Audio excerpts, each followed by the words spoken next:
armpit fat. How annoying. Hi guys, so this is like a different video for me on my channel. I was really umming and ahhing about this video because obviously I want to be honest on my channel, and I feel like I'm getting quite a lot of support anyway on my YouTube channel, so I do like really appreciate that. And I know that the whole like fitness industry and like stigma is that everything's like perfect, like all these fitness models you see on Instagram and you know, just general social media, they portray this like perfect lifestyle. And I am doing this video mainly because I read an article in a magazine that I read called Women's Health, and this particular month's issue, it had a massive article on secret binge eating. At the start I was like, yeah, that's me, the binge eater. That's the article. And I've never really like thought about it before. I know my relationship with food anyway is quite unhealthy, which I'll get into detail.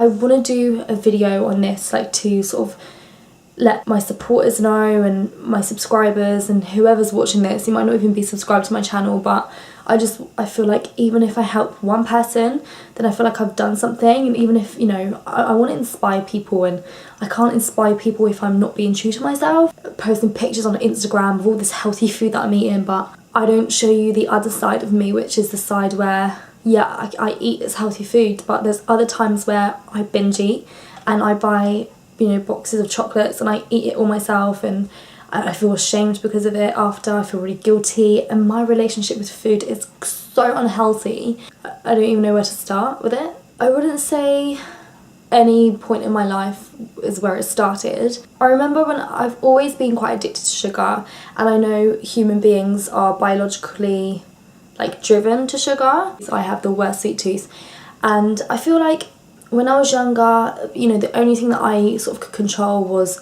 food. Binge eating, in a sense, is described as consuming a large amount of calories in a short space of time. The person who binge eats, they consume a way like more amount of calories in that space of time than someone who doesn't suffer with it. So just an example, like a couple of weeks ago I went out with my friend and we stopped off at Starbucks. In that space of time, like, she only had I think one brownie. I bought myself one brownie, one cookie, another sort of brownie thing, not the same one, a coffee, and then I ate that there, like at Starbucks. Afterwards I went to M&S and I bought myself a tub of chocolate orange bites, a tub of millionaire bites, and what else did I buy? Oh, and a packet of like salt and vinegar crisps.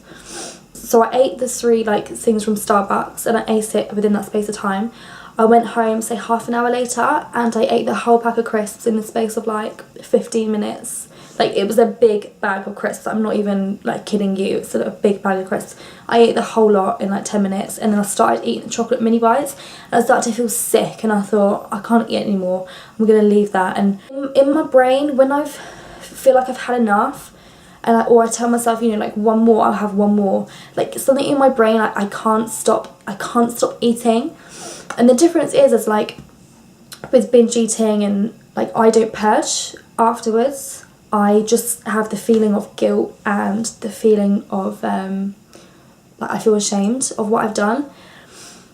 As a result of this, I, you know, at that point I was like, well, I'm not going to eat these box of chocolates right now, so I'm just going to throw it in the bin. So like wasting money, which isn't even an issue for me, like I'm not thinking about that time, oh, I've just bought these and I'm going to waste my money. I'm not thinking about that. I'm thinking, well, I feel sick now and I'm not going to want them again because I feel really bad about myself, so I'm just going to throw them away. But then a couple of days later I ended up eating the whole tub, another tub which I bought, and I just ate that within the space of like, I don't even know, like half an hour. When I was younger, when I was in like the sixth form college, I would have trips down to the shop and I would buy so much food, like a whole tube of Pringles, a whole, you know, chocolate bars, you know, like the multi-pack of chocolate bars. I would eat them like all to myself, and God, it feels so embarrassing like talking about it. And I'm still having days where I I binge. It would get to the point where I would wake up in the morning and I would have like a little bit of breakfast, and I know in my head like I'm gonna end up eating something bad, so I've got to save my calories for like that specific binge. And I would wake up, have like a little bit of breakfast, because you know my family's around and they would wonder, I always eat breakfast, and they would wonder, you know, like, she's not eating breakfast, why isn't she eating breakfast? So I would eat breakfast, and then possibly like lunchtime I wouldn't have anything. I would pretty much like starve myself, and then it would come to the point where like I need the sugar, I want to binge, so I would head straight to like the chocolate and the crisps and stuff. When I was at uni, I like towards sort of the last year of uni, you know, so small, like the vending machine that was in college, I would start off having like 1 pack of crisps and 1 chocolate bar for a snack in mid-afternoon. It got to the point where I was going to the vending machine like 3-4 times a day, and I would pick up at a time, I would pick up like 2 bags of crisps and 2 chocolate bars at a time. In the moment you don't think about what you're doing, all you want is what you want, your eyes are just fixed on that food. And like now looking back you think, whoa, like it is actually a problem. So yeah, like my relationship with food is still really like, it's not healthy. I would say like 80% of the time I am healthy and I eat clean food, and this is where we're getting onto the part of like good and bad food. So I would always say to myself, like, you can't have chocolate, you can't have crisps, these are bad foods for me. And the more I kept saying to myself these were bad, the more I wanted them and the more I craved them. And I think like it's learning, and I'm still learning about having a passion in fitness and food and nutrition. I'm starting to see, and it's starting to open my eyes up about like things like this. And I think there's no point labelling food good and bad. If you want something, have it. Don't say to yourself you can't have it because it's bad for you, because you are going to want it. I've always been quite active as a person. Even when I was little, I was in dance school from like 5 years old, and I've pretty much danced right up until the age of like 21. The past year or so I haven't really done much dancing, but I've still been active in the sense of like I go to the gym and I work out. Now obviously like in the whole dance world and fitness world, I don't know what the word is, like a stereotype of, you know, the way you should look. And I've never been like big. I used to be quite skinny. There's always like messages that, you know, you see on social media, and it is about like good and bad food. And when it comes to dieting as well, I had a phase a couple of years ago where I went on a diet, and this was before like I knew stuff about diets and like fitness stuff and nutrition. I would associate certain foods by being good and bad, and I feel like it almost takes up my life in a sense. I'm obsessed with food in the sense of I wake up and I think about what I'm gonna eat. I don't even like start eating that food, I'm thinking about what am I gonna eat during the day. Looking at it from like sitting here and talking about it, I'm starting to realise that wow, it is an obsession. Like it's an obsession with food. And the last week I have bought like protein bars, I bought protein shakes, and I'm really trying my hardest to like have a healthier relationship with food. And like this morning there were, you know, sugary treats on my table because I'm you know, I live with my family. They're gonna have, you know, have to eat as well, and I am probably like the healthiest in my entire family, which is another reason why I think I struggle, because like I've always been brought up around food and, you know, like sugary stuff, and to try and sort of back away from that is definitely more difficult than it seems. And I think it is an obsession, and because I'm quite unhappy with my body anyway, like I'm a really insecure person, and the obsession I have of trying to look good and look a specific way, that really, it does affect me like in everyday life, to the point where probably if I knew that, you know, there was like a social outing and it would involve like cakes or like sweets and just stuff like that, sugary stuff, I would think to myself, you know, like I don't know if I want to go because it's bad food, and I'm trying to be on this journey where it's like healthy, and I feel like I would turn that that opportunity down. And when it gets to a point like that, that's when you've got to understand that it is a problem, and you've got to learn to address that problem in some way. Like I said, I am really trying my hardest to have a healthier relationship with food. When I'm at work, like, I end up eating ice cream, cheesecake. I would have a dessert first, and then I would have a main meal. Are you going to post this on your social media? And I'm eating like a cheesecake, and they're saying, oh, you're not posting that on your social media. And I laugh it off, and thinking about it, I think, actually, no, I wouldn't post this on my social media, because that's completely going against what I'm trying to portray online. And this is why I'm doing this video, because I want people to know that, like, I am struggling when it comes to food and having a healthier relationship with food.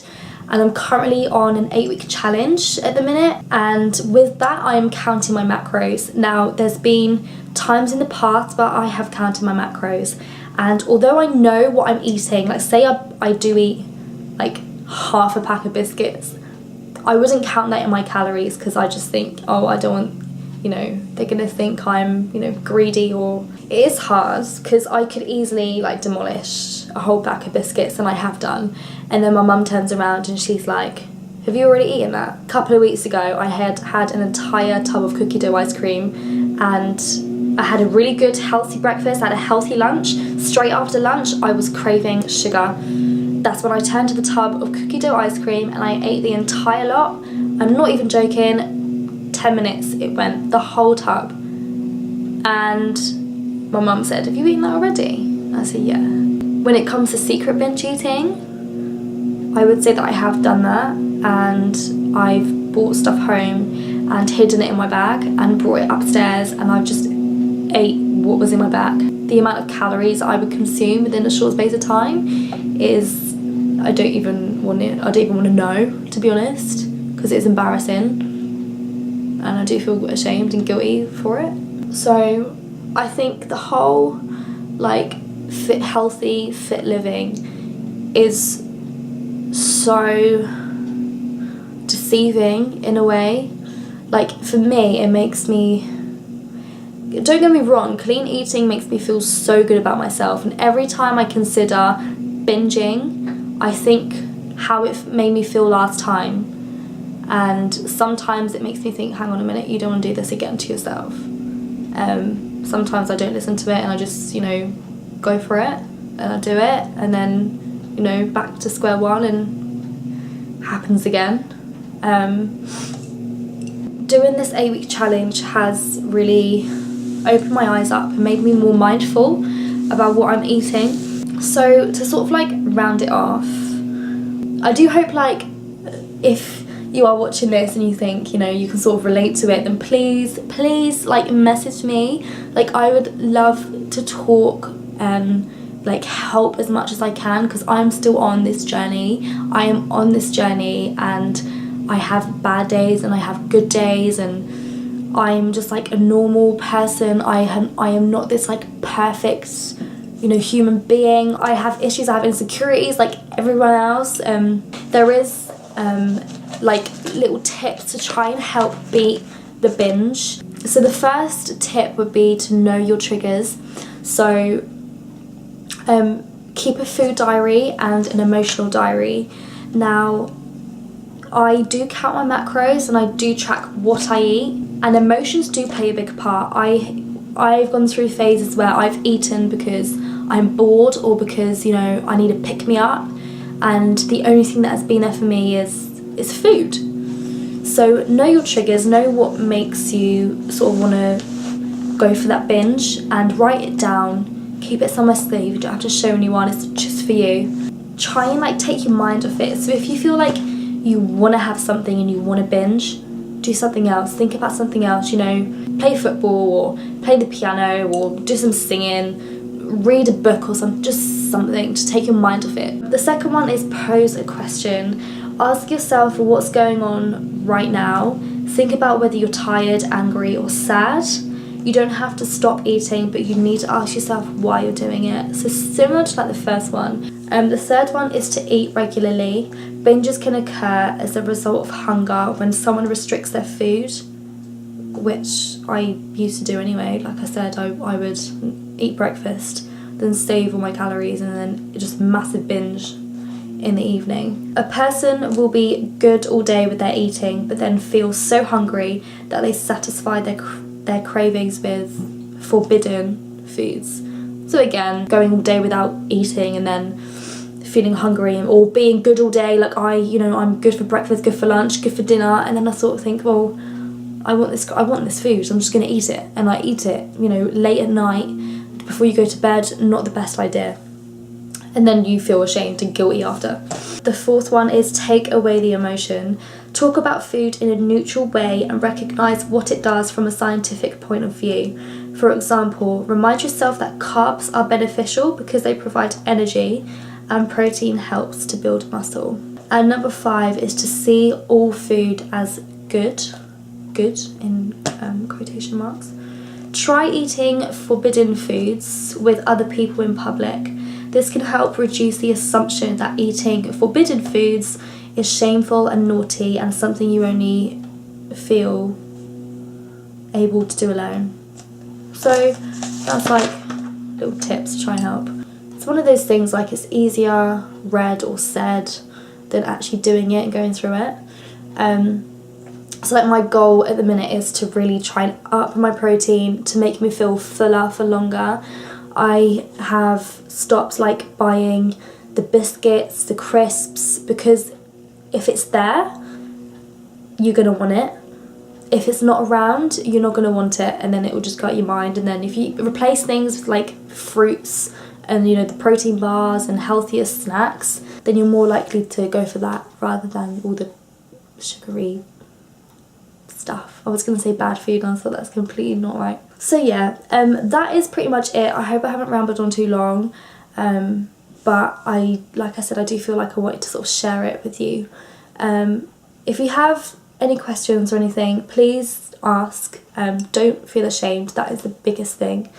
And yeah, thank you very much. Bye bye.